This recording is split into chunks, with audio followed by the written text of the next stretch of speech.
who I may call with his first name, because Yes, please.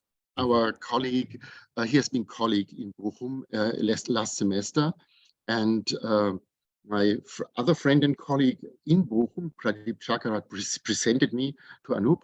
He was his guest, and we had the possibility to exchange, and I thought, oh, well, in our series on intercontinentality, we have to have that man, because what he was exchanging with me was very thrilling, and he fits perfectly into what we are intending to do with this focus on intercontinentalism.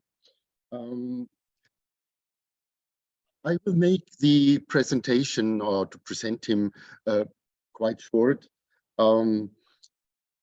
And start there with that he has been schooled first as a medical doctor, and then working on the history and philosophies of the body and healing, but as not just the body, but also mental health, the cosmology of psychology, on psychological approaches, and so on, psychoanalysis in post-Freudian and post-Foucauldian times, and also including the discussion, or to discuss Marx, Gandhi, and Tagore, three, of course, important international thinkers. And that for me was also a new aspect. I didn't have a clue of this relationship between, for example, Marx and Tagore, and that was something that thrilled me very much. I do not know, Anup, where are you now physically? Are you in Calcutta or are you somewhere else? Oh, no, okay. I mean, so Anup is there where he's got his Bachelor of Medicine and Bachelor of Surgery at the Medical College in Calcutta. Afterwards, he worked in Bangalore, in Delhi, and in other places. And at the moment, yes, as you heard, he's back in Calcutta. And of course, I could present now all the publications, and so which I can send to you afterwards if you need more bibliographical information, for example. But as Anup asked me to make it short, I will give in to his wishes and open up the floor. And you're all please invited, because that's the most important thing of our series. It's not just a presentation, but also we want to get into discussion, exchange views, not just with colleagues, also with students, from all kind of backgrounds. And that is what is intended with this series on intercontinentality, to offer a space of exchange and different views, perhaps, or similar views. And therefore, Anup, thank you to be here with us. And if there's any if there will occur any technical problem, please let us know. Let Levin and Emre, who I also will welcome, because they organized the series with me as well. Anup. Yeah, I will have to be made host, Dita, just to share my screen. Just see. I thought I made you host. I declared you co-host. Okay. Yes, yes. But I have one button. I have one button which says withdraw co-host. So you must be co-host. Okay, but I am not getting the share option for some reason. It's okay. It's okay. Levin has the PowerPoint, so he can share from his side. And for some reason, I'm not getting the share option. We shared it in that other Zoom link, but this one, for some reason... here I have your co-host and you can share. No, I'm not getting the share button only in this one. For very strange. Yeah, for some reason I'm not getting the share button, but it's okay. Levin, you have it. So you can. He has it. He has it. So we can do it from there only. Levin has it. Wait, I need a second. Yeah, you share from your side, maybe the PPT, not the maybe the PDF, right? Yeah. Yeah. Wait. I'm not even getting the option for some reason of share. Uh, yeah. I'm a technical peasant. I can't help you with that. No, Therefore, between the two of us, we'll do it. Levin, go ahead. Okay. You share. It will be fine if you share.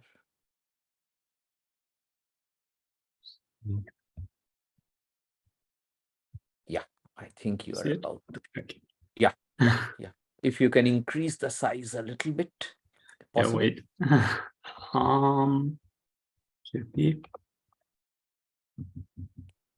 Yeah, come down. Yeah, I think this is it. This is perfect. Okay, so I'll need your help. I'll say sure. next. I'll say next, and we'll go ahead. It's fine. First, thank you for this invitation. Thank you for this conversation that we are having today.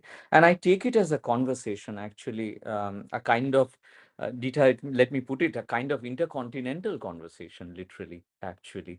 We are doing it across continents. And the discussion today will be in the form of a conversation among us, as also an imaginary and a partly real conversation, an actual conversation between Marx, Gandhi, and Tagore. And the conversation will be on the concept of the political. Okay. The question is not whether a text is political or not. Much has been written on things that are political, but this discussion is on the concept of the political. How do we conceptualize the political, and do thinkers from other continents, and today we are looking at Asia largely, have something to contribute to the thinking of the political? We will also see in the first section, which is on Marx, actually, a German thinker, how other continents contributed to his thinking. So it's not that Marx was only nurtured by Europe, but definitely later in life, he was nurtured in his thinking by concepts, ideas, perspectives, standpoints, written texts from anthropological material, ethnological material from other continents, and what did it do to Marx, actually? That is one side we will see. The other side is how Gandhi and Tagore responded to Marx, responded to socialism, responded to the concept of the political, and what happened to the concept of the political because of the insertion of somewhat uncanny, unfamiliar ideas from these two thinkers. So we will actually mark difference today. Difference within Marx, in Marx's lifetime, and difference Tagore and Gandhi brings to the concept of the political. Okay, so that is the kind of preface, and the first slide gives it to you. The concept of the political, intercontinental perspectives, and I'll come to Aboriginal insights. That's the last slide. You can go to the next one. The next slide actually tries to open up a few important signposts of the concept of the political in Europe and in Russia. Russia becomes important. We will see in the next slide why Russia becomes important. One, the concept of the state presupposes the concept of the political. The political is generally juxtaposed to the state, or at least is brought in relation with it. The state thus appears as something political, the political as something pertaining to the state. So the stapling of the political and the state, which I have tried to put down as statism in the thinking of the political. The other is the friend-enemy antithesis, which comes from Carl Schmitt. The friend-enemy antithesis and the question of friend-enemy, how it informs the political. Okay, and I take Schmidt's line seriously over here. Friend and enemy understood in their concrete and existential sense, not as metaphors or symbols. This is number one and two.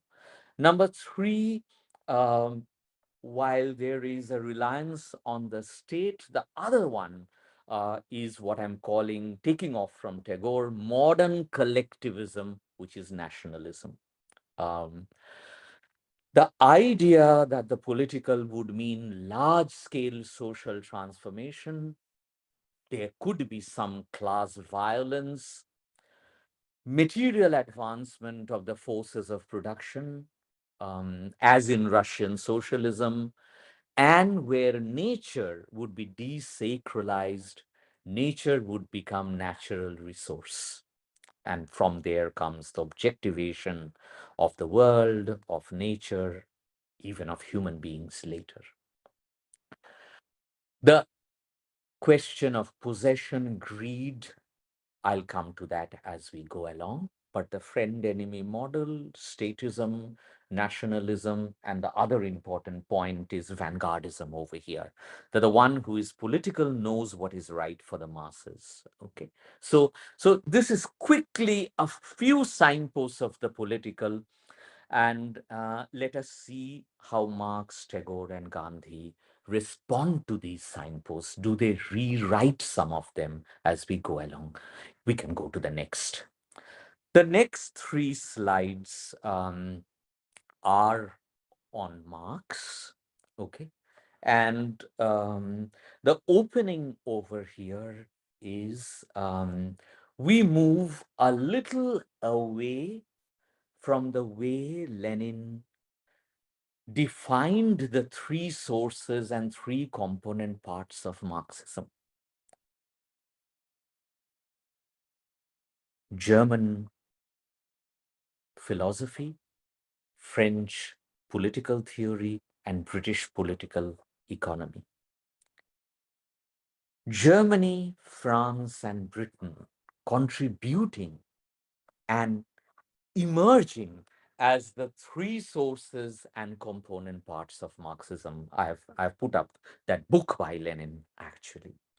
What I want to do over here today is actually to argue that these three do not form the sources and component parts of Marxism.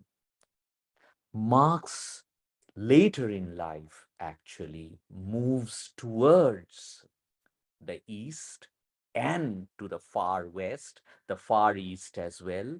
He actually opens up a space which includes, very interestingly, we'll see in the next slide, even India, Africa, parts of Latin America, America, as well as Russia. Russia is important over here because Russia, as the map of Russia shows, is perhaps 1/3 in Europe and 2/3 in Asia. And it is this Russia in Asia, the Asian Russia, and sometimes I have called it the Asiatic in Marx or the Asiatic Marx.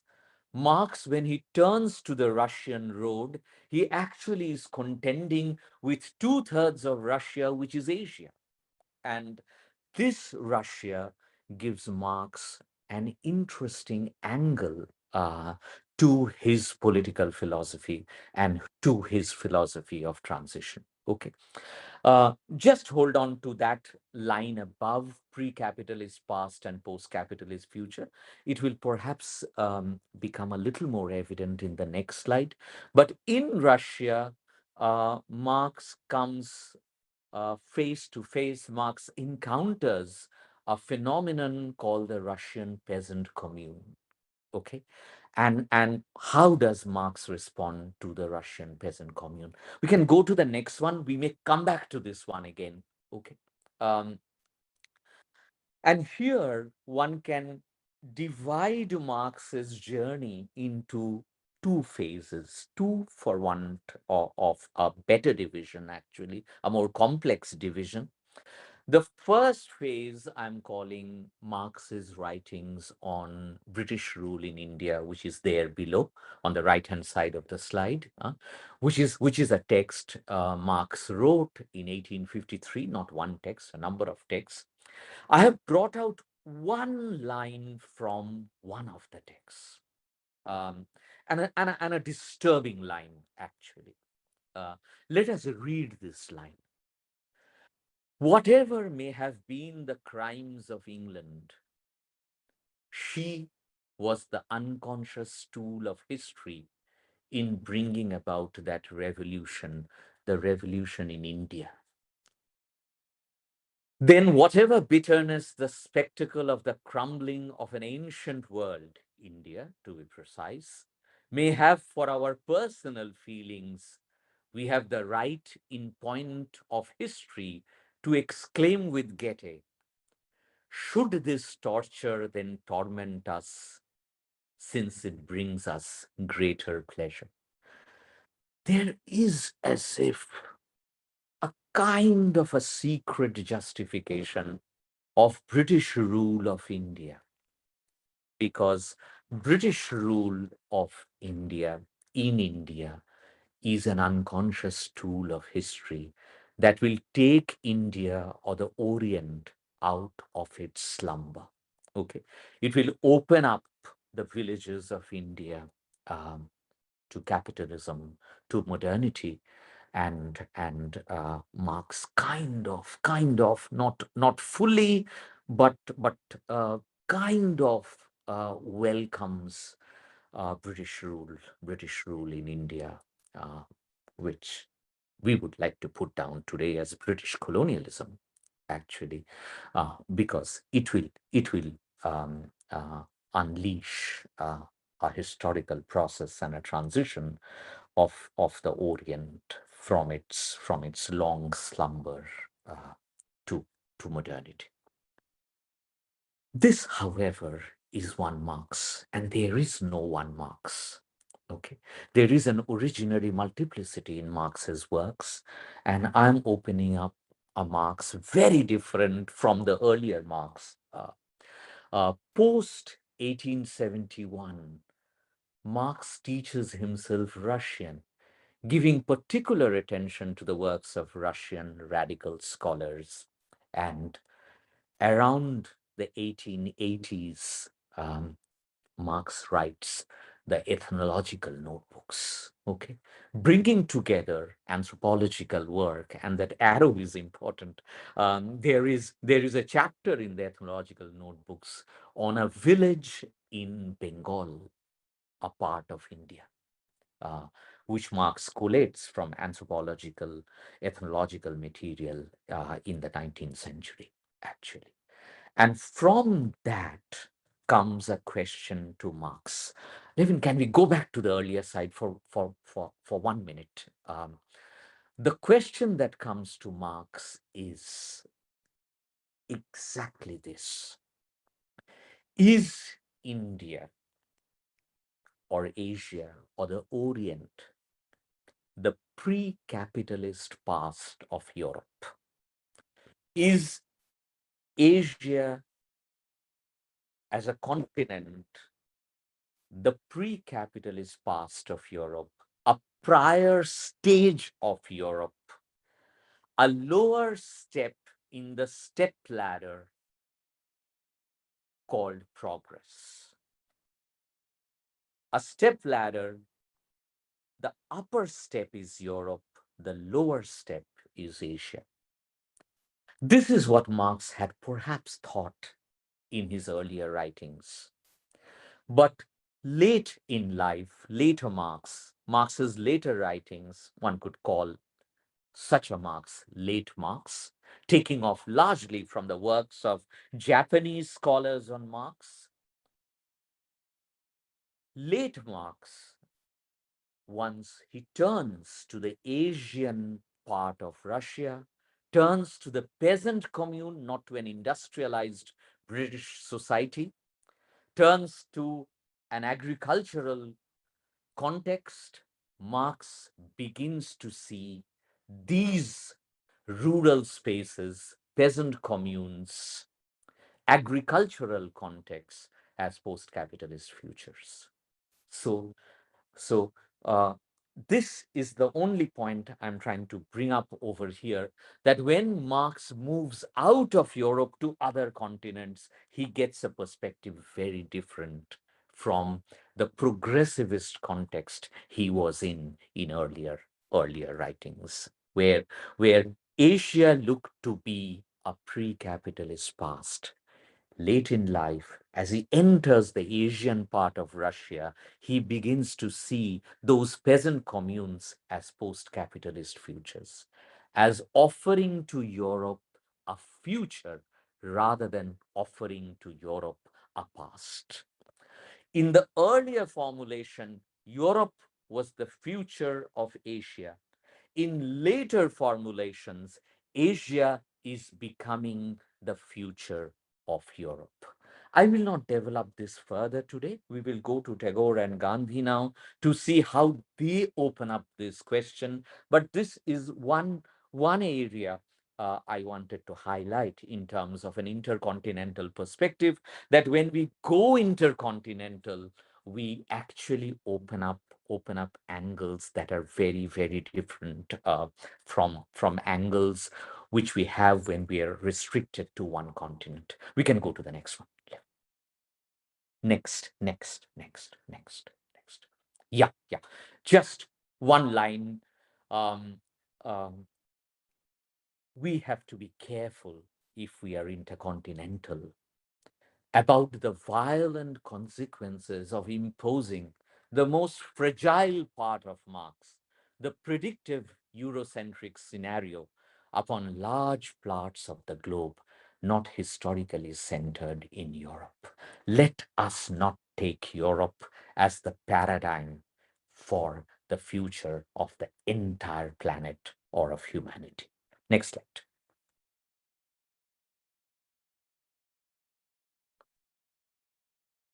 Just to put it in context, it looks like the entire discussion on socialism has happened in Europe, in European Russia. I just wanted to share this one angle over here, and this is a work me and my co-traveler, co-author, co-political friend Anjan Chakravarti and I have done over some time now in our small ways. So this is work we have done together, and Anjan remains as much a co-author of this discussion as important. And Gandhi over here writes his text on socialism. Okay, we did not expect this as if. We see over here Gandhi writing his book, My Socialism.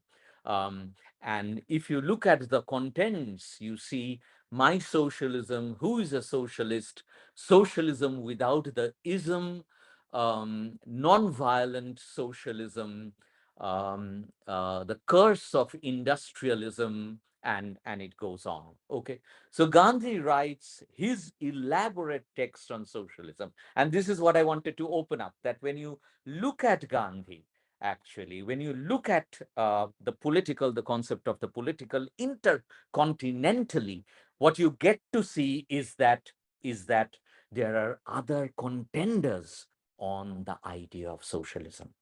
And the philosophy and practice of socialism that Gandhi opens up could in one line be called, and that is also the other name of his book, on socialism. It is titled Non-Violent Socialism.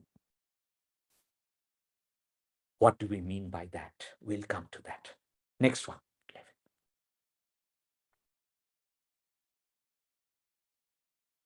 A quick turn to Tagore. One, Tagore does not take critique as the paradigmatic framework of politics, number one. He takes politics as a triad, Gandhi as well. One, non-violent resistance. Two, reconstruction, particularly rural reconstruction. So industrialized Europe is not taken as the template for a future.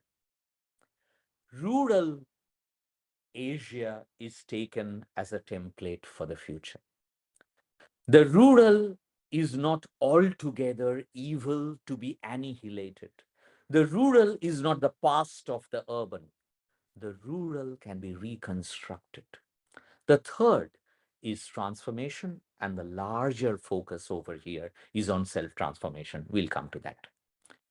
Tagore also critiques the modern collective called nationalism, as well as the other modern collective called the party. So three critiques are coming up over here. From Gandhi, the critique of the state. From Tagore, the critique of nationalism. And from both Gandhi and Tagore, the critique of the party. And from collectivism, they move to cooperation. Tagore also keeps the term politics untranslated in Bengali, in the vernacular, in his own language, keeping it as a foreign or an alien concept. He moves instead to the cooperative principle, cooperation, and we'll see what does he mean by that. Okay. The question I want to raise over here, next slide, we will see it in the next one much more clearly. You can go to the next one. Three angles, as you have seen already, are opened up for critical reconsideration: statism, nationalism, and the friend-enemy antithesis. And that is where I'll come. The other is the standard distinction of left and right. The standard distinction of left and right is put to crisis by both these thinkers. For them, right, let us do the right first. The right wing is the one who is in charge of order and administration, who is obsessed with order, normalization, and administration. The left wing is the one where the political is receptive to what is at stake in the community, not a given community, but a contingent, emergent process of being in common, of becoming a cooperative common. This Tagore called samavaya. I'm introducing a term from Asia into Europe, samavaya, which means cooperation.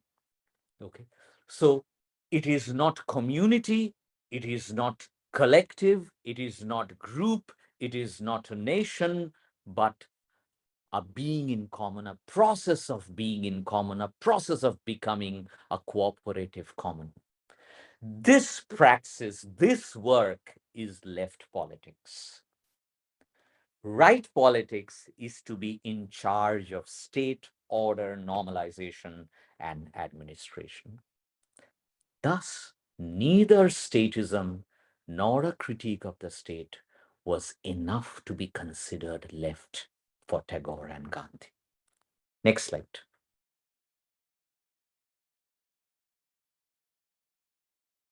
This is Tagore's attempt at rural reconstruction. This is what he tried to do. We will look at Gandhi, how he tried to do that. Okay. And these are political processes or praxis they tried to unleash, which they would put down as a threefold. We will see that as we go along. Next slide. Next slide. 11. Yes.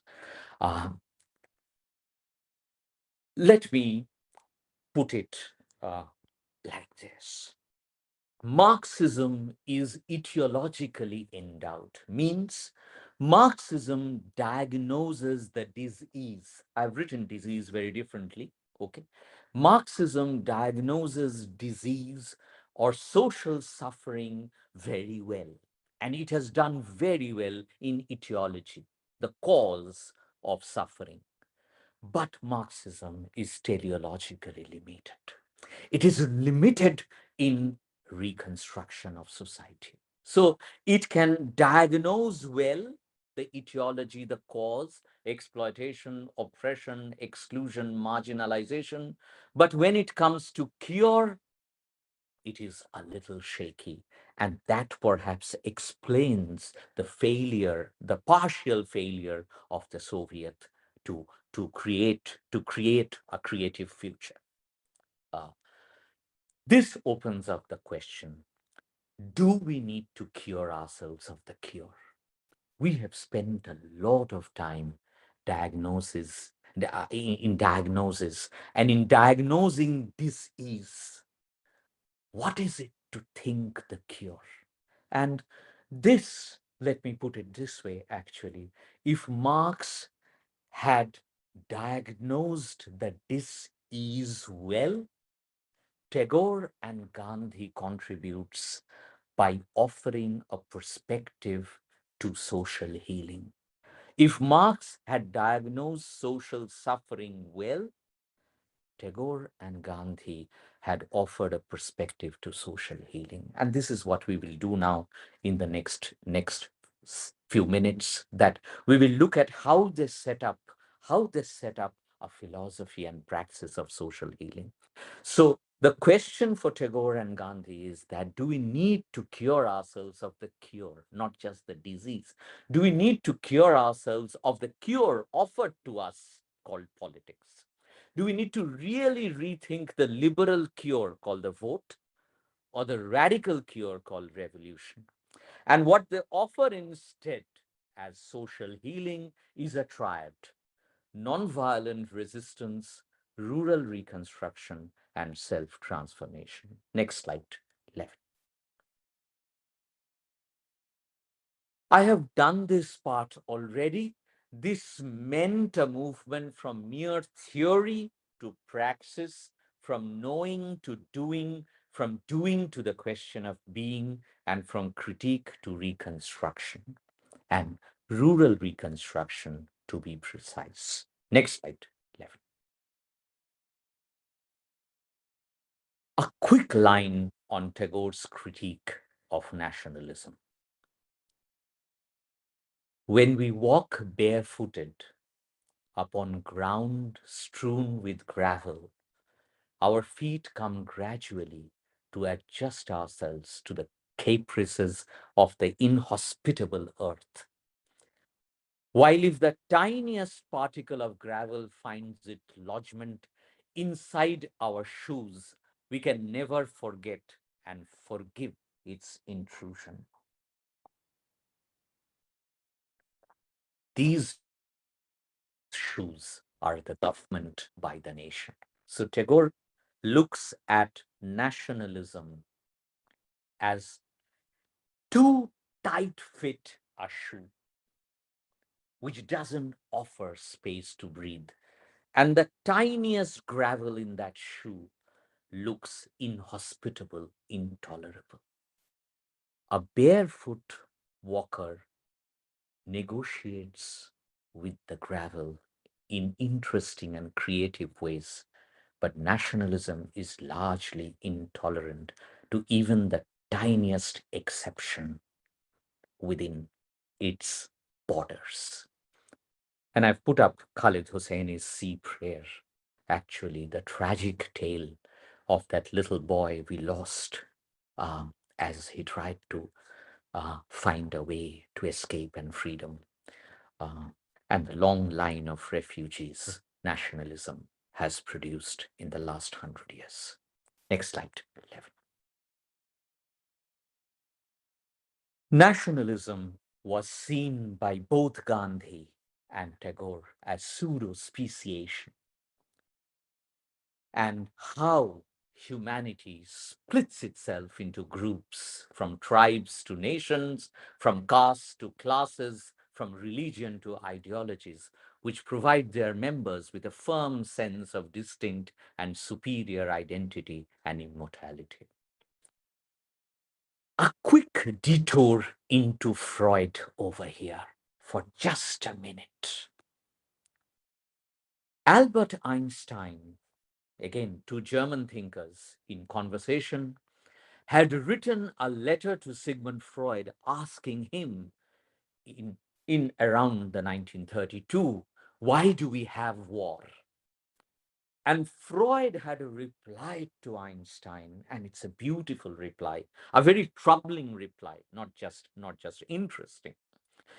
The troubling reply from Freud was that we haven't moved from individual might, which is kind of old, quote unquote, primitive tribal might, the might of the individual, the might of the monarch, to modern rights. We have merely moved, Freud disappoints Einstein over here, that we have merely moved from individual might to collective might, to allied might of communities. We have moved from individual might to community might. We have merely moved from individual might to nationalist might. And this is what Freud brings up in his book, Mass Psychology and the Analysis of the Ego. And just let us read one line from that book. I put the book in German for my friends in Bochum. If another mass attachment takes the place of the religious one, as socialism seems currently to be doing, the same intolerance towards outsiders will ensue as in the war of religion. So Freud put religious intolerance towards the other and socialist intolerance towards the other side by side, including national socialism. Next slide.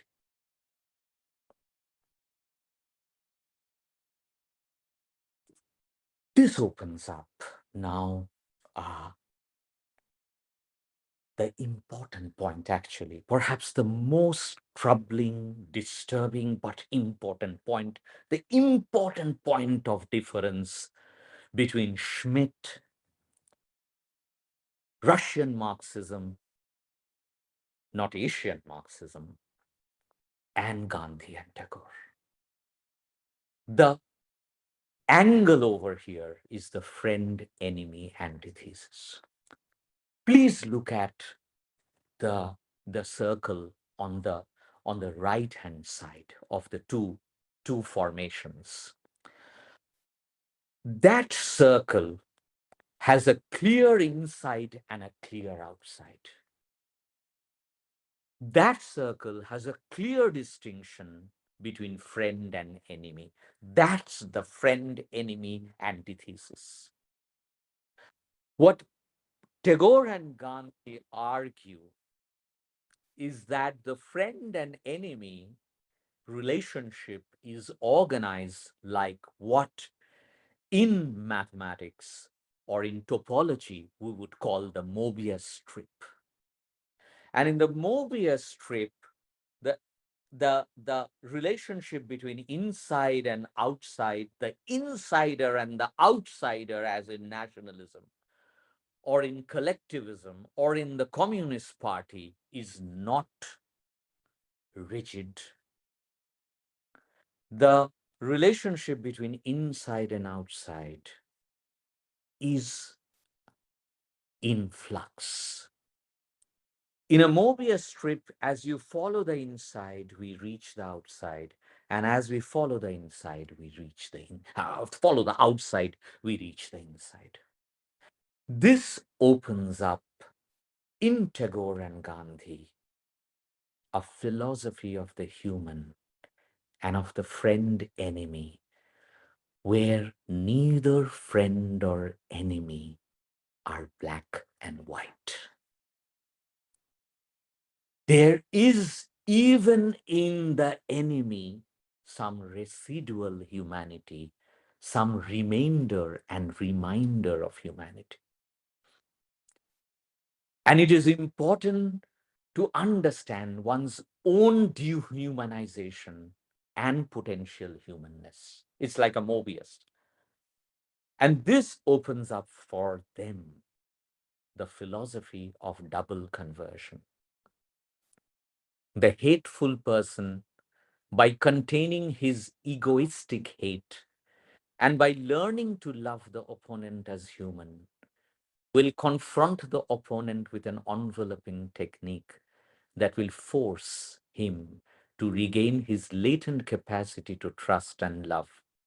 The emphasis is not so much on the power to be gained as on the cure of an unbearable inner condition, giving the opponent the courage to change. And in that sense, they had a very different relationship with the British under colonial rule. So, double conversion is a philosophy where one looks at micro dehumanization, micro impurities in the friend, and micro humanity in the enemy. And both try to convert. Hence, it's double conversion. Okay. It is not a simple friend enemy antithesis, it is a process of double conversion. Next slide. This opens up. We can come to this when we go to our discussion. How Tagore brings the angle of the musical to understand the relationship between the limit and the infinite. I'll skip these slides. I think I'm running out of time. Living the next one, next one, next one, next one, next one. Skip the next one. Yeah, stick. No, the early one. That one. Living with the diagram. Sorry, Anu, Yeah. you don't have to rush through. You can. Okay. You have time, but let's have half an hour left, at least, for discussion. Sorry, which one? Yeah, the earlier one. The earlier. This one. Yes. No, I'll take another 10 minutes. Is that okay, Dita? Then we will finish by 9, in another 10 minutes, and then we can open it up for discussion. How long do you have time to be with us? I have time. I don't have a Okay, problem. so we can extend the discussion if necessary, and if so. Yeah. Okay. Yeah. Okay. Now, let us spend a few minutes on this slide, actually. We have come to double conversion. Tagore and Gandhi has questioned the strict and rigid friend-enemy model, the strict and rigid division between inside and outside, insider and outsider, me and not me, mine and not mine. Having problematized that, I will actually come to nonviolence through this slide, actually. That where do they get the resource for nonviolence, actually? Because in the friend-enemy antithesis, there will be class violence. There will be nationalist violence. There will be political violence. And the metaphor, that's quite a tragic metaphor, actually, the metaphor of labor pain being used by Marx in the transition of societies, actually. And that becomes a kind of tacit justification of violence in later Marxism, how Tagore and Gandhi would problematize that. So the core of the problematization is in the philosophy of double conversion, that the friend and the enemy are intimate, they're together, they're interlocked, and both have to transform. And that questions the philosophy of purity. That questions the philosophy of pure metaphysics of friend and enemy. This slide is a little important because this gives actually the conceptual resource of nonviolence, the intercontinental resource, the resource that was not perhaps coming up from the European part of Russia. Would the resource come from the Asian part? Can it come? And Asia is not India, please. Asia is Central Asia to Far East. That entire space is Asia. Asia spans the Indo-Islamic millennium. Asia is across Islam and pagan cultures. Okay, Asia is not Hinduism. Asia is not India. Uh, um, uh, so this slide is important for me, and this is a little bit of difference I would mark with some of the work on Asian thinkers. Actually, whenever we come to Gandhi and Tagore, our tendency is to look at them through the lens of religion. And to see them as a kind of a cocktail of the political and religion. I would actually want to, and Anjan would also do that, question this stapling of political and religion in Gandhi and Tagore. And that is what I've put on the left-hand side of the slide. Religion, where you have a priest, politics marked by secularism, vanguardism, cure, conversion, and that process, which is that box on the left-hand side. On the right-hand side, we have spirituality. And we will want to distinguish between two kinds of spirituality. One we will call modern spirituality, which has now become art of living, especially in India. Modern spirituality, which has become the sibling of religion, kind of the weak sibling of religion. And we would distinguish it from medieval spirituality, which is a critique of religion. So there are two kinds of spirituality. One, this worldly spirituality, which Gandhi and Tagore draw from, and a modern spirituality, which is the sibling of religion, kind of innocuous, harmless sibling of religion. And what we are seeing today, what we are calling right-wing, is actually a stapling of politics and religion and having spirituality over there as a kind of footnote, a kind of innocuous footnote. But spirituality was not an innocuous footnote of religion in the medieval. The resources that Gandhi and Tagore draw from. The distinction we are trying to mark over here is that it is modernity, and this is what we are seeing all over the globe now. It is in modernity that we are seeing the stapling of politics and religion. Gandhi and Tagore are critiques of that stapling. Gandhi and Tagore want to staple politics and medieval spirituality and not politics and religion. Modernity is where we are seeing the stapling of politics and religion. Gandhi and Tagore work their way towards a stapling of medieval spirituality and the political. And they see social healing in this conversation, not in politics and religion.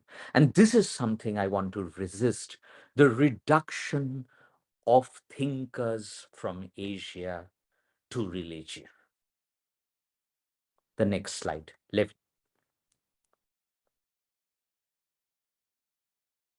They redefined religion as dharma. Now, what is dharma? Dharma is how one lived and not what one believed. Dharma was a lived and living faith. This is what I'm calling medieval spirituality, not the dead bone of dogmas which religion has become. It has nothing to do with theology. And this is Gandhi's line, a beautiful line. Theology over intellectualizes religion and privileges belief over praxis, membership over living. Religion of belief and membership is critiqued by Tagore and Gandhi. What they move towards is lived religion and not believed religion, not theology, but morality, not theology, but ethics.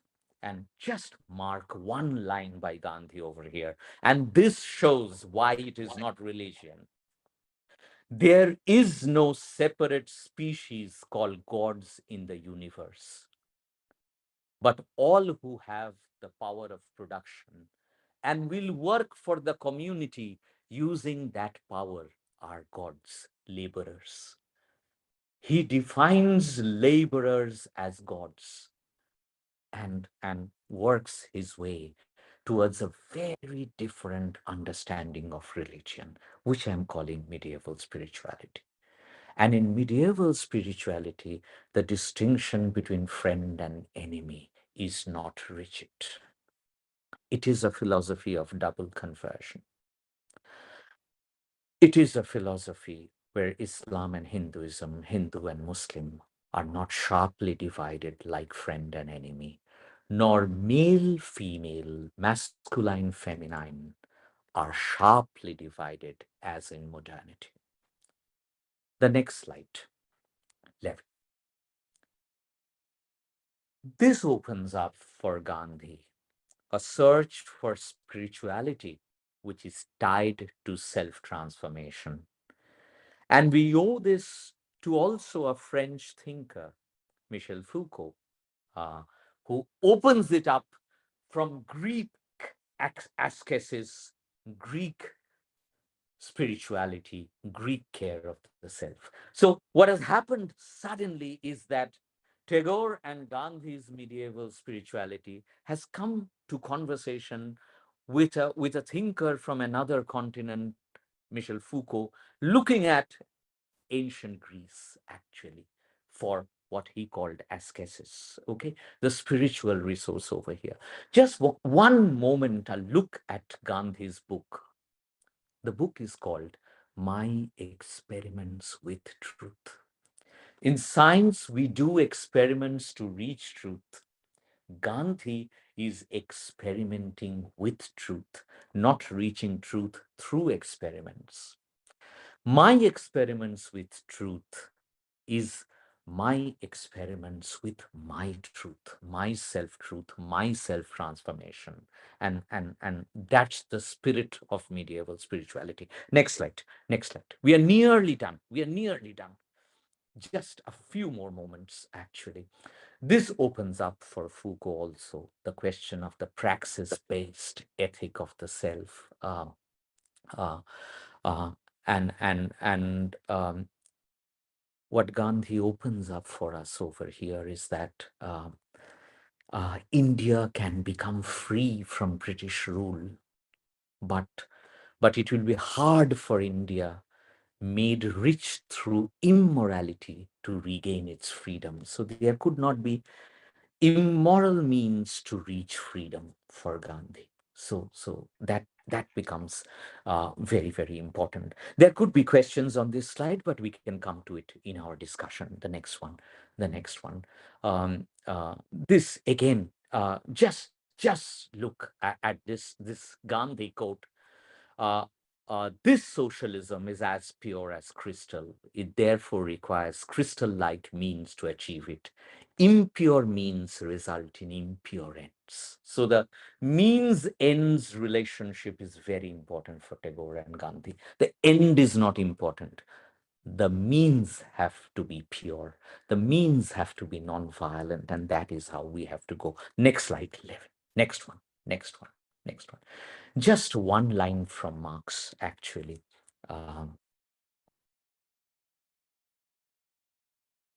It is important to look at this line by Marx. And this is the last connection I'll make between Marx and Tagore Gandhi and end. This is a famous line, infamous actually. Religious distress is at the same time the sigh of the oppressed, the heart of a heartless world, spirit of spiritless conditions. Mark this line. Marx says religion is the sigh of the oppressed. It is the heart of a heartless world, spirit of spiritless conditions. It is also the opium of the people. What does Marx mean by this? Is religion the opium of the people, or is it the sigh of the oppressed? And I use this doubleness in Marx actually to argue that modern religion is the opium of the people, or medieval religion was also the opium of the people, but medieval spirituality was the sigh of the oppressed. And Gandhi and Tagore wanted to read this as the sigh of the oppressed, and hence the sigh of the oppressed could be connected to the political. And that political was nonviolent resistance. So socialism had to be nonviolent socialism, poor woman socialism, not of material abundance, but of restriction or constriction of needs, and the ecological perspective as well. So in that sense, what Gandhi and Tagore managed to do, and what Marx actually accidentally opens for us, very interestingly actually, is that he, in his paragraph over here, from a contribution to the critique of Hegel's philosophy of right, and I put the German text on the left-hand side, actually marks this distinction between the sigh of the oppressed and the opium of the people. And Tagore and Gandhi actually perhaps connect with the sigh of the oppressed and reject the opium of the people. And this resource is there in Marx as well. And this would be an interesting trialogue then between Marx, Tagore, and Gandhi, and that could give us an intercontinental way of connecting the political and the spiritual, and open up for us a space to rethink the concept of the political. Not just be political, but rethink the concept of the political, and see where it can take us. Dieter, let me end over here, huh? And there are a few more slides, but we can come to that when we discuss the coordinates of nonviolent socialism. Okay, we can come to that as we go along. Thank you. Thank you. Thank you so much for your presentation. It is so inspiring to hear you again, and because you understand to bring things together and to present them in an absolutely understandable way. And that is what I really cherish. And I'm happy to have you here as a guest. Now, I do want to open the floor. I need to see all the participants. Now, at the moment, I see Anup. Could you, Levin, could you end the presentation? Maybe if we need it, then just to reopen it again. So please share your ideas with Anup on his presentation.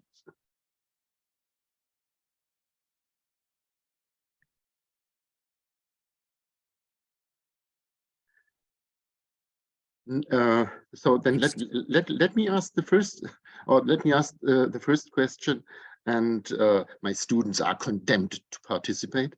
The first question is that you, when you presented the slide with religion and politics and cure and spirituality, where you said that modern spirituality is like the harmless sister of religion.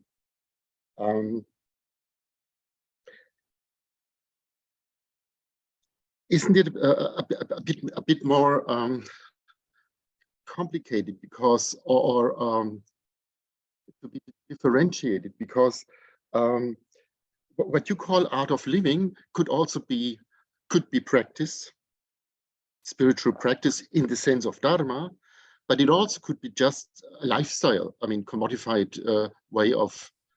You are familiar with the Germans going to yoga classes and so on, but as a lifestyle thing. But it also could turn into, and we see that with people like you and many of those present, also into the direction of Dharma. Should I respond to this? Huh? If you wish, or maybe it's just a comment. Yeah. No, just one line over here that will perhaps clarify a little more and bring more content to the discussion, actually. In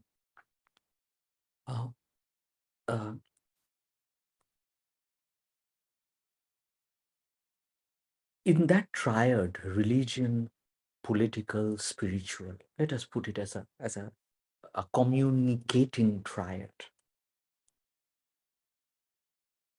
where I would want to build on your point, actually, is that then religion is multiple. In many ways, it could present itself. There would be originary multiplicity there as well.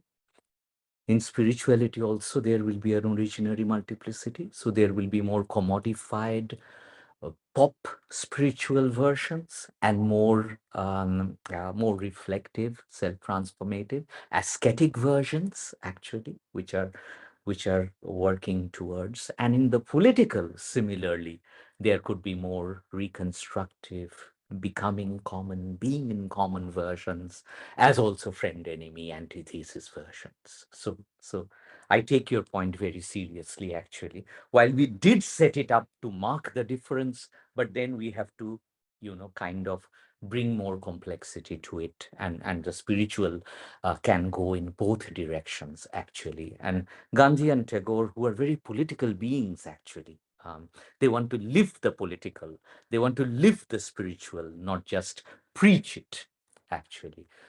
Want to actually do the spiritual you were suggesting, and maybe keep a little away from. So art of living can become both, actually.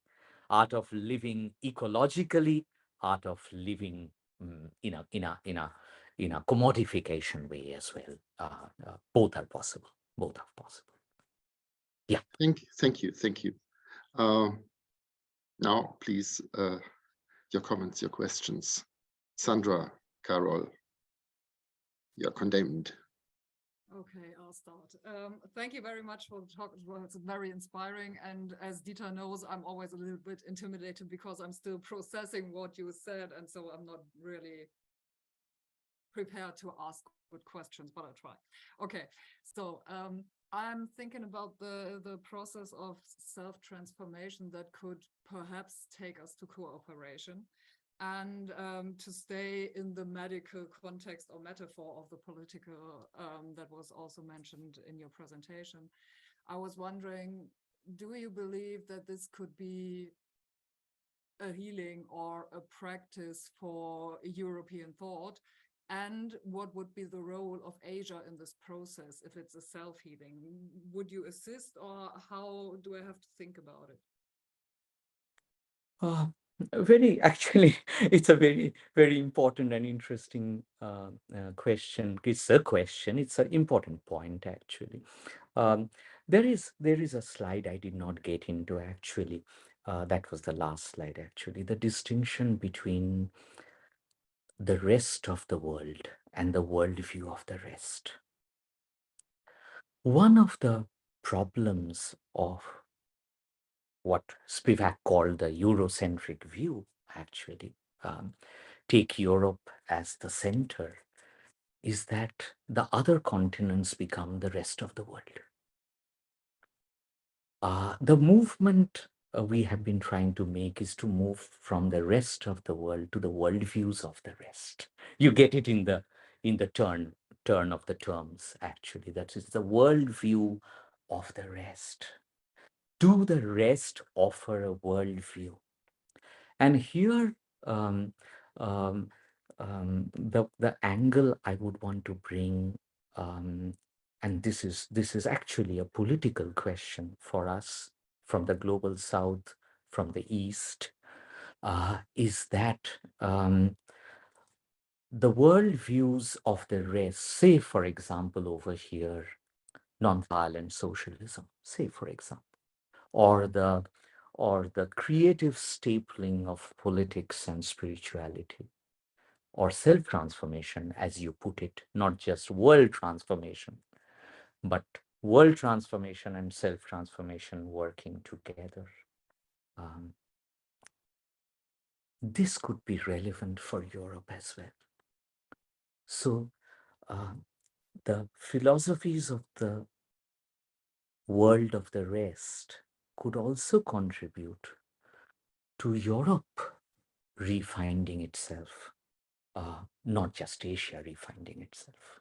So this could be the space for that intercontinental dialogue, and that is why I ended with that Marx quote, actually, where as if Marx opens up a, a kind of a double possibility in that take on religion, and Tagore and Gandhi as if put to practice that double possibility. So in that sense, self-transformation as a supplement, kind of a Derridian supplement to world transformation, where self-transformation is not a footnote to world transformation, is not an afterthought to world transformation, but a Mobius, where self-transformation takes us to world transformation, and world transformation brings us back to self-transformation, which is what Gandhi tried to do, which is why he changes himself first. Actually, he's a lawyer, gives up his lawsuit first, actually, and then tries to move towards. And this is very important in medieval spirituality, actually. It is not conversion of the other, it is the conversion of the self, which is most important, actually. So your question is really important and well taken, and it is something that could actually, they would always say, let us be co-liberated, let Europe and Asia, today Asia, it could be Latin America in the next discussion. There is somebody from Colombia coming up. So can Europe and Asia co-heal, co-transform themselves, rather than, be in the friend-enemy antagonism or antithesis. That's all it. Thank you so much. And I just wanted to add that I think Yes. the Mobius strip is a really good visualization of the friend-enemy connection here. Yeah. Thank you. In fact, Sandra, I hope I've got the name right. This comes from a French psychoanalyst, Jacques Lacan, who takes it from German mathematicians. So again, we are at crossroads. And I thought that is the most important metaphor over here, to be at crossroads and not to settle on one side, or at one extreme. So I take the Mobius metaphor from a French psychoanalyst, philosopher, doctor, psychiatrist, but who takes it from German mathematicians? So yeah. Ideas travel and ideas merge, and I think this is you brought us again that point into light, and yeah, more questions, more remarks, feedback.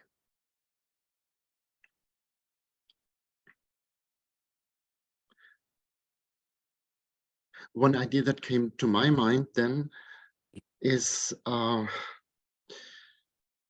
well, critical Europeans are always so concerned with themselves, and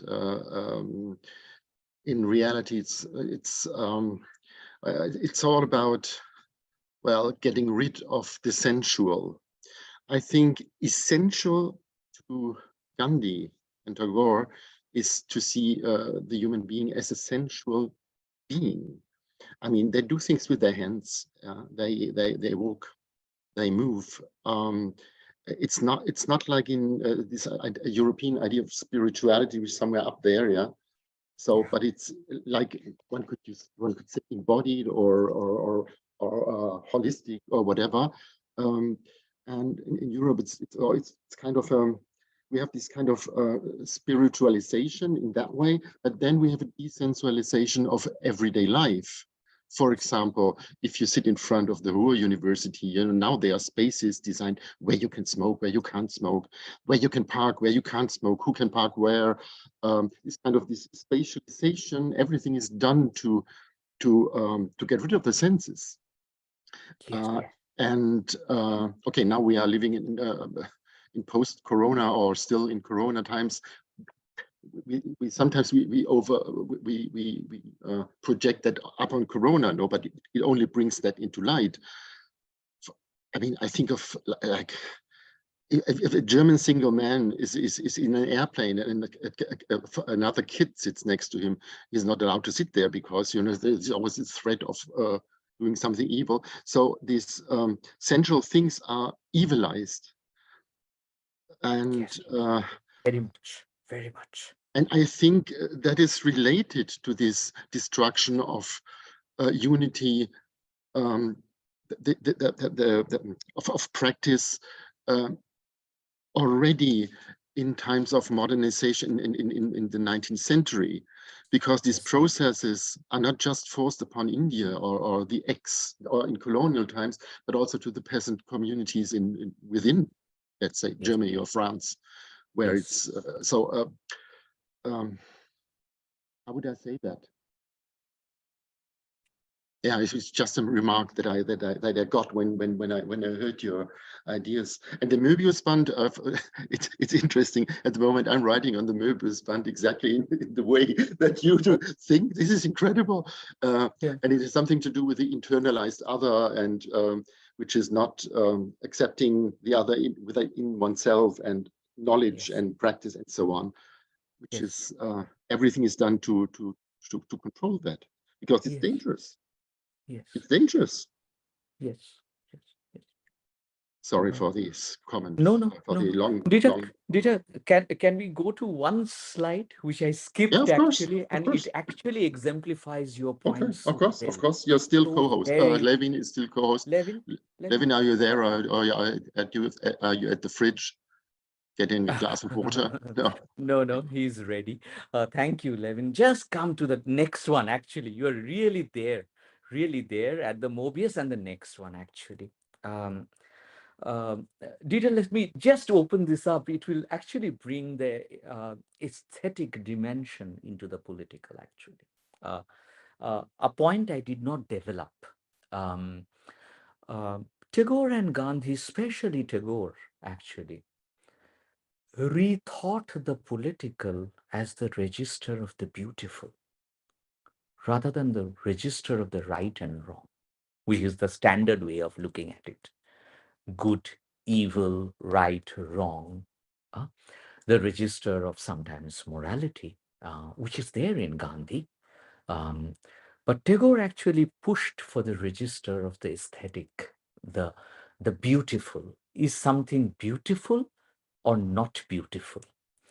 And the angle you bring of the senses, actually, because modernity had become industrialism, and industrialism sometimes becomes a particular tradition, and the marginalization of labor or laboring in industrialism, actually, excessive focus on machines, which Gandhi wants to critique, actually. Uh, and Gandhi wants to bring back the charka, the khadi, the hand spinning of cloth, of textile, the role of the hand. And Marx actually, Marx says, dirtying one's hands. Dirtying one's hands is so important, actually. How to bring back the hand. And Engels writes that paper, which we don't read, actually, the role played by hand in the transition from ape to man. He says, man, excuse him for that today, but ape to human, the role of the hand. The role of the hand is so, so important, actually. And Gandhi, Marx, Tagore, all three push for the hand rather than the brain. So they are not for scriptural religion, but for practical religion. Therefore, practical spirit, what you call this worldly spirituality, actually, spirituality that transforms. Just this slide. Tagore actually brings in the angle of music, and it's beautiful to see these medieval singers, actually, who are neither Hindu nor Muslim. They are neither Hindu nor Islamic. They are in between. They are in a Mobius, actually, and he actually puts it beautifully. Let us read these three lines by him. Music that does not know the language of limits is noise. Music that does not manage to touch the infinite is mere notation, is the simple jargon of instruments. So he actually brings in the metaphor of music to kind of unknowingly illustrate your point of the senses, actually. That it's not only ocular, we don't see the world, we feel the world through touch, through smell, through taste, um, through hearing, through listening, and it's that totality he calls is the midwife of becoming human. What a beautiful line. The midwife of becoming human is to be in touch with the five senses. And he says these musicians, the two pictures I have brought over here, and deliberately I have put it as the male female in conversation over here, as if intertwined into each other, actually, the Islamic and the Hindu, or the pagan, intertwined into each other, monotheism and paganism intertwined into each other, actually, where music gives us that metaphor, that relationship between limit and infinite. We need limits, but not national limits, the rigid ones. But we also need a touch with the infinite. So the five senses actually open us to the infinite. And then we live an unalienated life in nature, where nature is not a resource, but a living relative. This living relative I take from, actually, Dieter, you would like it, an indigenous woman in Orissa, in one of the rural villages, forest societies, named Aya. Aya means mother. I call her mother, actually. And she said, the river is my living relative. What a learning, actually. The river is not my resource. The river is my living relative. It is my source of spirituality. It is my source of an unalienated life. So Tagore actually goes in that direction, actually, and uses the metaphor of music too. Music cannot be seen. It has to be heard. It has to be felt. So the role of emotions, feelings, is what we lost in modernity, perhaps, partly at least. Yeah, that's. I guess this woman does not mean it, but she feels it, and that's the this kind of, it's not like well, let's go there. And so, but it's a living space, and Yes. it's a living being, and that is Yes. very close to all anthropological or ethnological approaches nowadays. I mean, to Yes. interconnect that. Yes. But if you say, I don't know how it is in India, but if you say that here to most colleagues of social science, they think you are mad. Or they think you are, or if you really insist on that, maybe you will end up in a psychiatric asylum, or you may be commodified. But it's not taken too serious. But on the other hand, I mean, with the climate, I wouldn't say climate crisis, with the world crisis, I would say, more and more young people, and thank God, try to reconnect and do things, with trees, for example. And then you read the tabloids where they say, oh, they are crazy because they hug trees. Okay, they do it for a political purpose, but they also do it for it's a lived spirituality as well. Yes, very much, very much, very much. And the planetary feeling, actually, and that we are interdependent, interconnected, not alienated individuals in that sense. Yeah. So although the official time is running out, we have time enough. Anup has a bit more time. I do have as well. And I have enough time. So please feel free to please be bring free. in. Don't be shy. Be like Sandra Abels and Come out of the woodwork again and just add. Oh, sorry, Lucia. okay, Lucia. Okay, thanks. Yeah, thanks for your presentation. I have a question. So how would you describe the relation between science and what's the word? Spirituality. Yeah. How would I describe the relationship? Yeah. Both require rethinking, would be my first submission, actually. And science sometimes tends to move in the direction of scientism. It becomes a kind of ism, an ideology. Okay. And we tend to relate to the planet or to nature in terms of an objectified resource or entity. So there is no prior judgment on science. Science is beautiful in its praxis. It can also take the form of scientism. Spirituality is also beautiful in its this worldly praxis, as we are seeing over here. But spirituality will also have a more commodified version in contemporary times. Because capitalism is interestingly inclusive, actually, not just exclusive. Okay, it also wants to include whatever could be commodified into its orbit.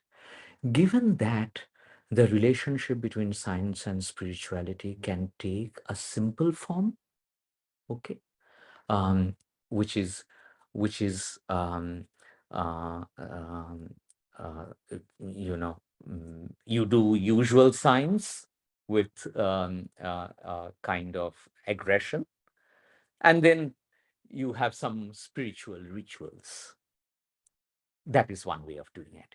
The other is that say, for example, one spiritual angle, unalienated life, life not alienated from larger life, which is planetary life.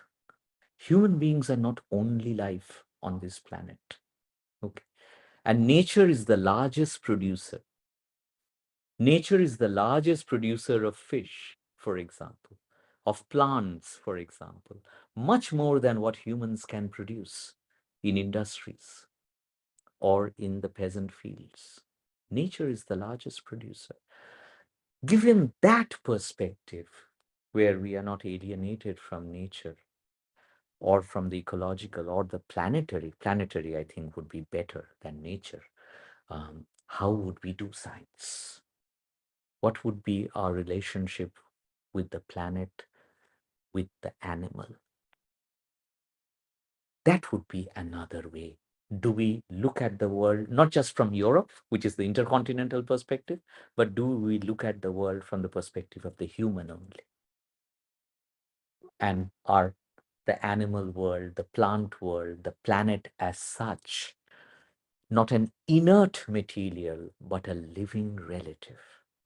That brings science and spirituality into conversation. The other is the more simple, usual way of doing it. But there can be a very, very rich, rigorous, complex way of bringing science and spirituality in conversation.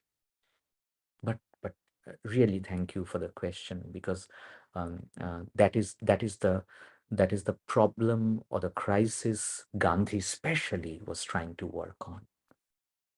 How do we bring these two? So let me build on your point. Actually, they were trying to think, how do we bring the political and spirituality in conversation? How do we bring the science and the spiritual in conversation? Okay, and not lose touch with the other. And see, Soviet state and Soviet science had a dual problem.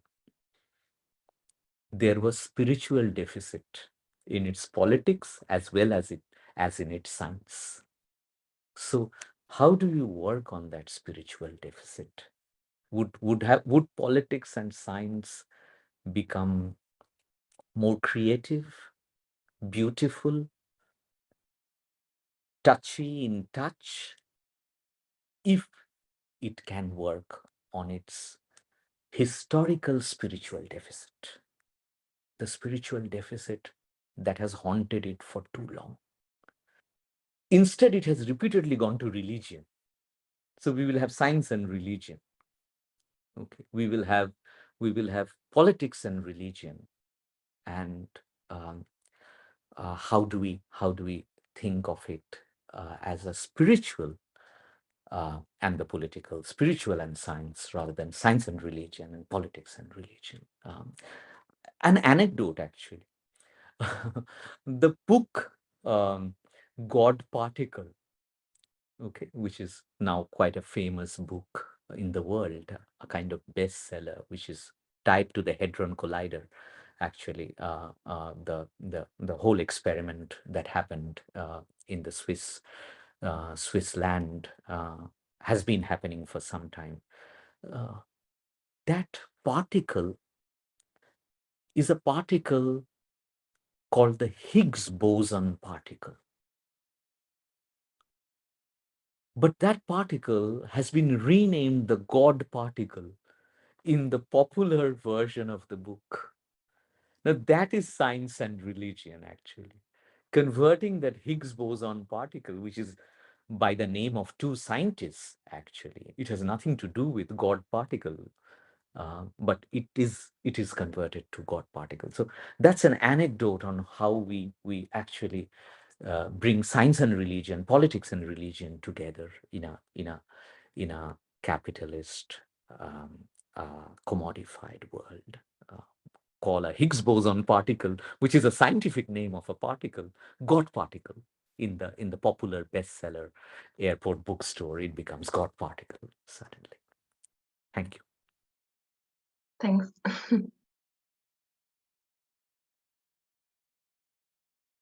Levin, kannst du gerade nochmal die Folie ausschalten? Ich sehe immer nur ein paar Teilnehmer.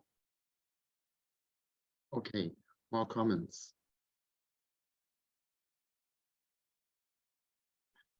Hello, Kananda, Sinya. Yeah, wonderful. Sir, I have one question. Yes, yes. Sir, you said that in one slide that Gandhi and Tagore wanted to staple the medieval spirituality with the political rather than the religion and the political. Why is it? Why did they wanted to staple the medieval spirituality and the political rather than not stapling the religion and political? Oh, it's a good question. We have discussed it a little bit, Alakananda, but a little more on this, maybe in order over here. Um, um, the point Dieter raised actually of the other senses, of practice, of praxis, okay, of doing things, of doing actually. Um, they saw, and as it came up in Marx's quote, the last slide actually, is religion the opium of the masses? Does it turn us away from reality? Yes, Okay. sir. Freud called it the future of an illusion. Okay. Yes. Freud, in his book on religion, called religion an illusion, and he asked, "What is the future of this illusion?" Actually, so that is one angle where religion is looked at that way. The other way to look at it is a sigh of the oppressed. It's the scream of the oppressed. It's the cry of the oppressed. It is the spirit of a spiritless condition, actually. Okay, so given their relationship with the political that they wanted to see as a sensitive, non-violent, or less violent, definitely, um, path, actually. Okay, because they are questioning the path of the political. Okay, they are also questioning the path of religion, which is about membership, which is about belief. Okay, religion which actually divides us into who belongs to which religion. Okay, rather than religion becoming a lived praxis or a lived poesis. Okay, the question is what I do, not who I am, in terms of religious membership. So they were critical of religious membership. I'll give you a concrete example from Gandhi. Okay, since you are from India, you would have Yes, heard sir. this famous Gandhi song, Vaishnav Jan. Yes, For sir. my non-Indian audience, let me translate it a little bit, because that communication is important. We should not speak in our silos. Uh, Gandhi asks, um, who is a Vaishnav? Now, I'll translate it into an European question. So it is like asking who is Christian or who is a Jew. And Gandhi's answer is, a Christian is not one who is a worshipper of Christ. A Vaishnav is not one who is a worshipper of one of the quote unquote Hindu gods, Vishnu. He completely redefines Vaishnavism. Okay. And he says a Christian is not one who worships Christ.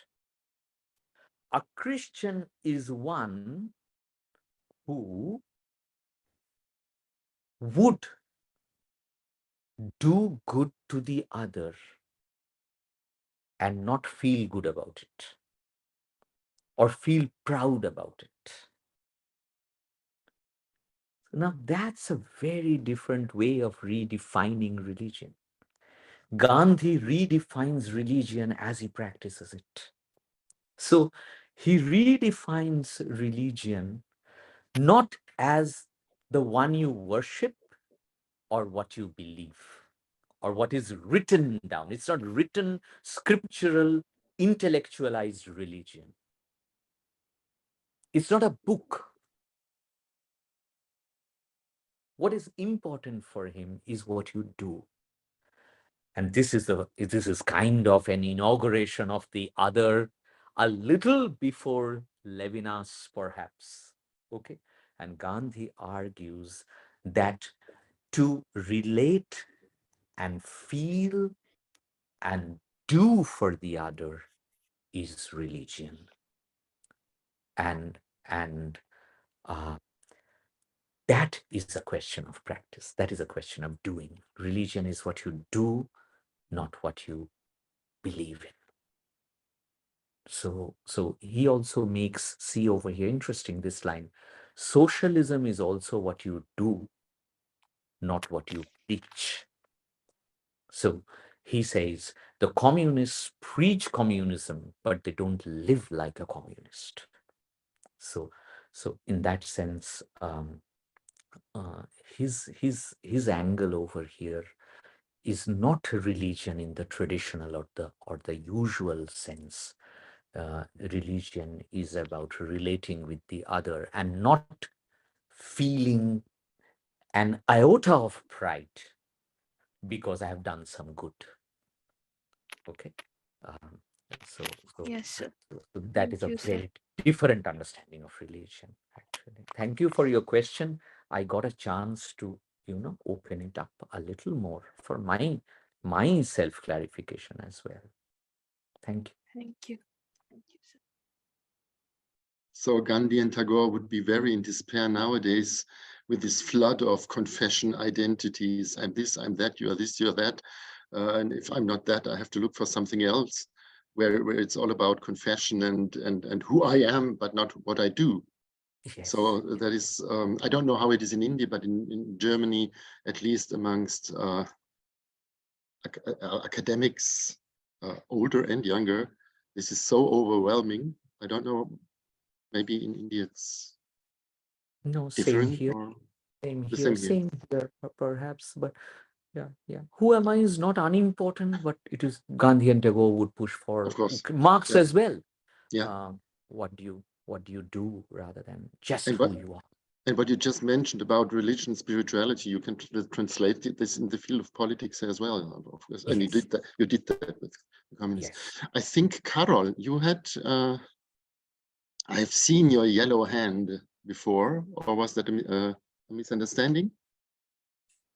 Carol? No, I was just asking myself if I should come forward with this question. It was about Gandhi and his concept of, rather than like destroying the enemy, it's about changing the enemy from enemy to friend. And I was thinking about what if Gandhi considered a scenario if the enemy in question had no interest to change whatsoever and had no interest to like get on equal footing with the other, no matter how conditions would change and what advantages he could get over a mutual understanding. That's the tough question. That's the difficult question Gandhi always had to contend with. And there was a line in the slide which we need not go back to. I can just share it. Gandhi actually wanted to distinguish between capitalist and capitalism. I'm just sticking to one point actually over here. Okay. And British colonialism, or British rule in India, or capitalist and capitalism. He was interested in ending capitalism rather than the capitalist. He was interested in ending British colonialism rather than the British. Now that also opens up a very important point from your question only, actually, which is why Gandhi would be a decolonial or a post-colonial thinker, whichever way you want to again designate him. He would argue that British colonialism will not end with the end of British rule in India. So political freedom will not give us cultural, semantic, conceptual, intellectual freedom, or political freedom, actually, in the larger sense. So what one has to end is not the British subject, but the British in each one of us. What one has to end is not the capitalist, but the capitalist in each one of us, and the capitalist spirit in each one of us, and the capitalist relationship in each one of us. So your question is important in the sense one capitalist may turn at us and say, I'm not interested. I don't want to even talk to you. Okay. And the British, there have been moments of extreme violence in India, in Africa, in Latin America, in different parts of the world, and it's ongoing. Nationalist violence, imperialist violence. But these two thinkers, actually, it is not to deny the importance of showing that violence, which is why I had said Marx shows the disease very well. He's good as a diagnostic of imperialism, of capitalism, of colonialism. But these two actually, see, this is troubling now. These two actually raise a very disturbing question. And the question is, what is the ethics of the oppressed? What is the violence of the exploited? What is the ethics of anti-colonial struggle? Because in anti-colonial struggle against the British, everything would be justified because it's anti-colonial. But they would be skeptics over here. They would say, even in anti-colonial struggle, we cannot be violent. So the only route we have is that enveloping technique of double conversion, working through the little friendliness, the micro friendliness, the micro humanity that could be there in the enemy. Now, actually, this takes us to a much deeper point, your question, which is the philosophy of the human. One way to look at the human is to divide them into good and evil, God and Satan. The other is to see the human being as human in even a micro sense. So where Gandhi and Tagore are differing with some of the important European thinkers is on the philosophy of the human, actually, is on the psychology of the human, is on the nature of the human. That is the difference they have. They are not giving up even on the evil or the enemy. They are arguing that there is some residual humanity there, even in the British, and one can work on it. So this is a debatable point, actually. It actually takes us finally to that question: what is the nature of the human? How do we look at the human being, actually? Is the human being capable of transformation, or is the human being completely solidified in an evil conundrum? So that's the tension, actually. But a very important question, and the answer is not blowing in the wind. But thank you again for trying to give an answer to that. I understand that it can be quite difficult to come up with a straightforward answer to such a complex question. Yeah. Just one anecdote over here. In Gandhi's ashram, and I was myself, kind of overwhelmed by it, I must say. And let me admit, and it's getting recorded, and hence let me admit it all the more. I myself, I don't think I'll be able to do this. They, in Gandhi's ashram, okay, which is kind of his farm, if I translate it into an European idiom. In Gandhi's farm where he lived, and all the satyagrahis lived, they did not kill a single snake. And they lived with the snakes. I'm myself saying I will not be able to do that. I'm too scared of snakes. But they lived. They actually put this to practice. And that is a very difficult thing to do. They faced the bullets of the British Army without a stick. They actually tried to do it. They failed many times, but they also succeeded sometimes. So they actually, the only thing is that they tried to practice it. They did not only say it. And that non-killing of snakes in his farm is a very difficult task, which I myself, I admit, cannot do perhaps, cannot dare to do perhaps. Not that I will kill the snakes, but I will move away from that space because I will be too anxious. But they lived with that anxiety perhaps, or they had some faith that if we do not harm the snakes, they will not harm us. So, and Gandhi has written on this actually, trying to argue. Can I share another anecdote? Gandhi was once asked by a journalist, "Give me an example of non-violence from history."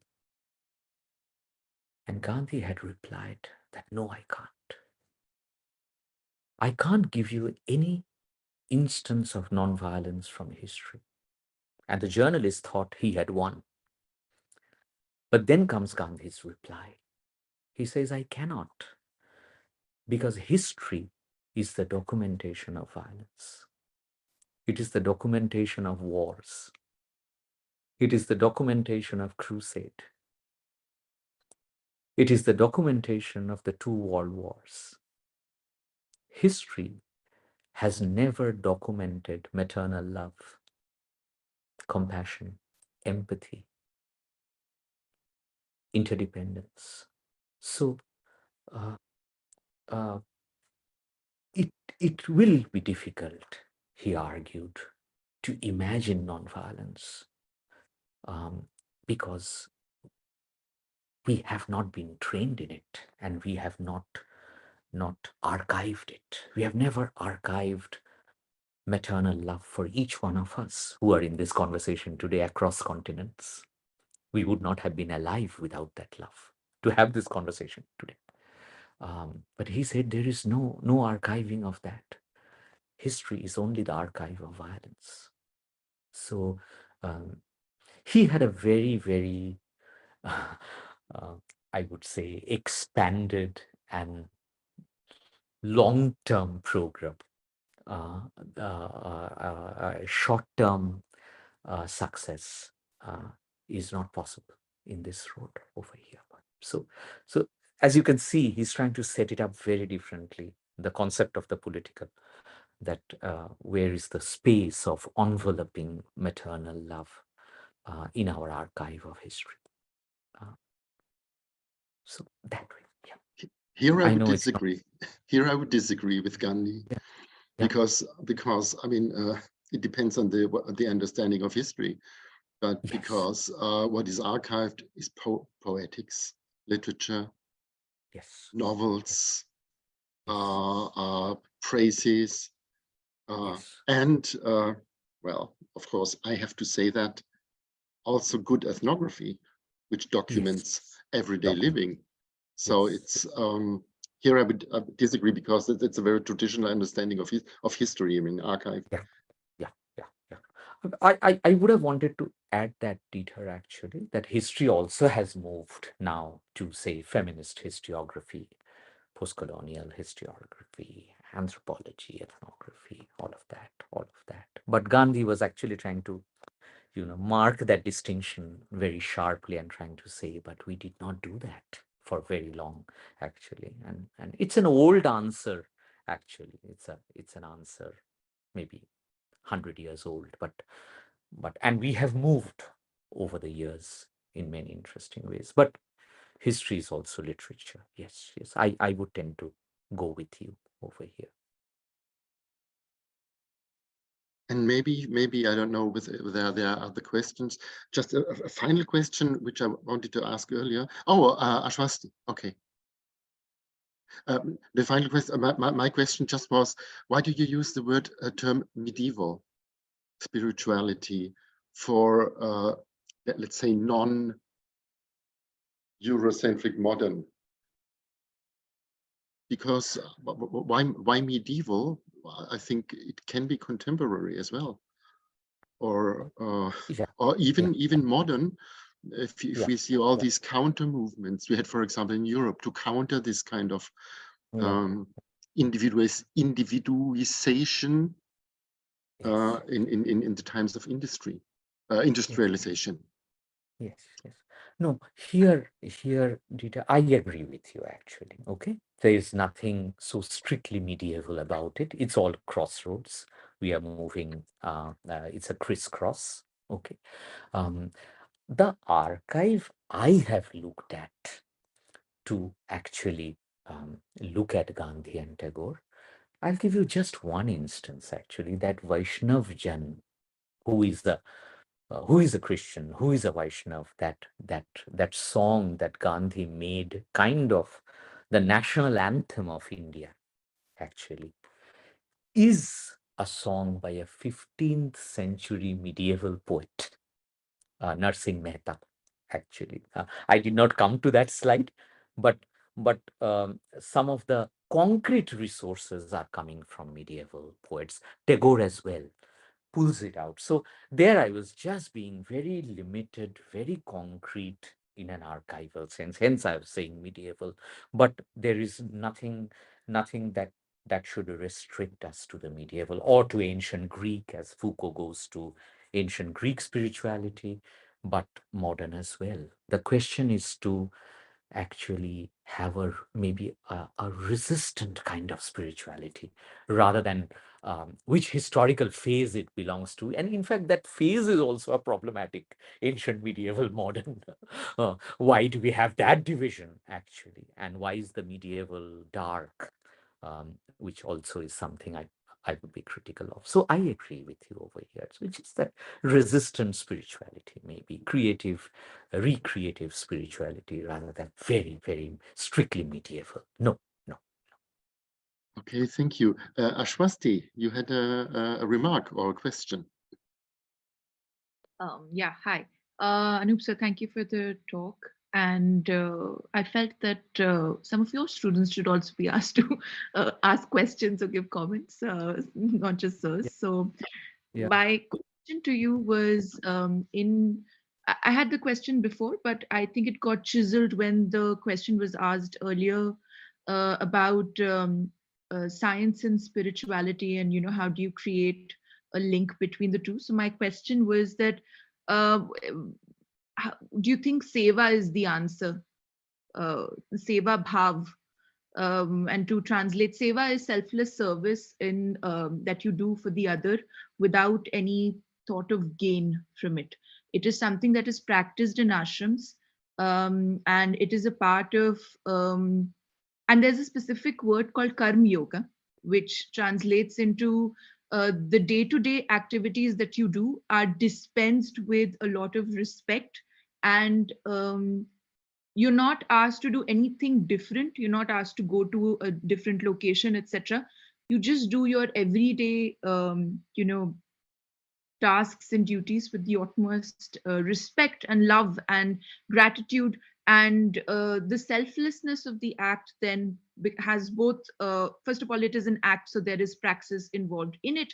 And the second is that it is very, it includes the other in a way that perhaps your argument was trying to hint at. So that is the idea that came to me, and I just wanted to ask you what you think about it. And yeah, that's it. Very important point, Ashwasti, actually, very important point. These slides did not come finally, but it's absolutely okay. Um, um, see, it was also called Sevagram. The village of service, or it's tough to translate it actually. The site of service, the sacred site of service, etc. See,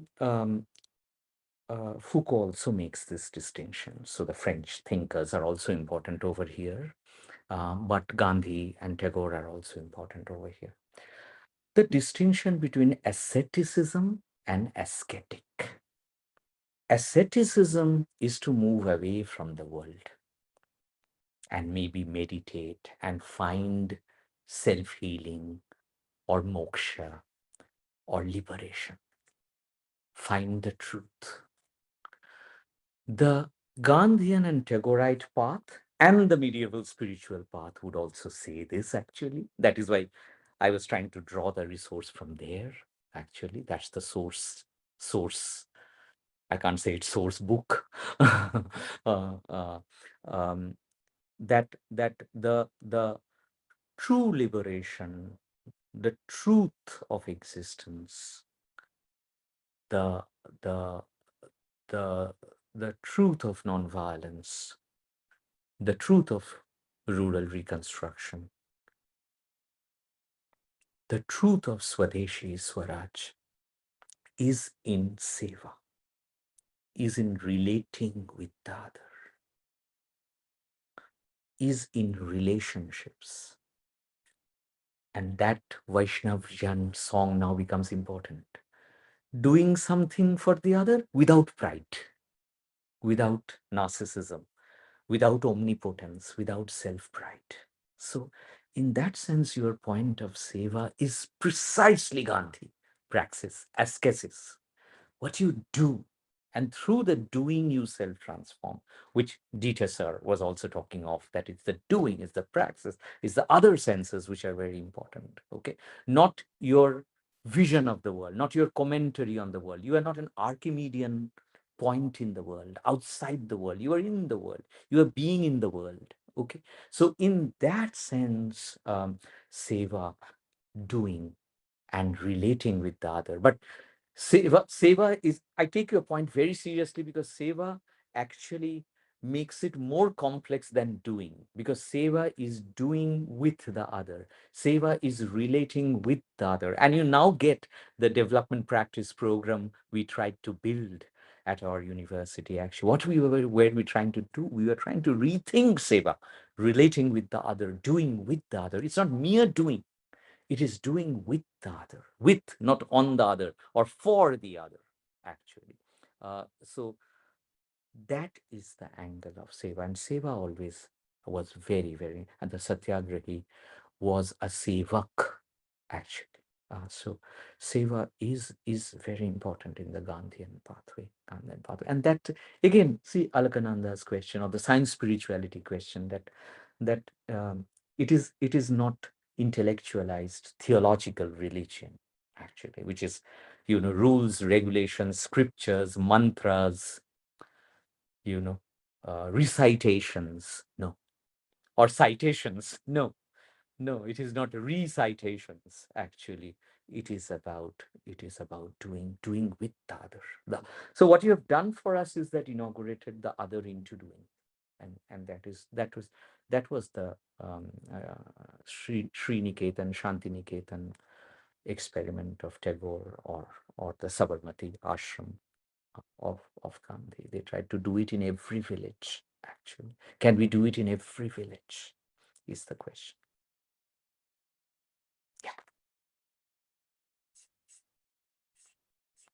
Thank you, Ashwasti, for your question, and Anup for the response.